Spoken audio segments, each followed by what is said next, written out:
Do you know many people are having trouble figuring out where to buy replacement parts for their StaySharp Max Reel lawnmower? Don't worry. In this video, we'll show you how you do this. Let's start. Step 1. Check official website.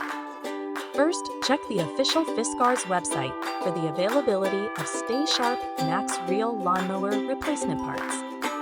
Step 2. Visit Fiskars retailers. You can also visit authorized Fiskars retailers or dealers in your vicinity to ask about the spare parts. Step 3. Explore local stores.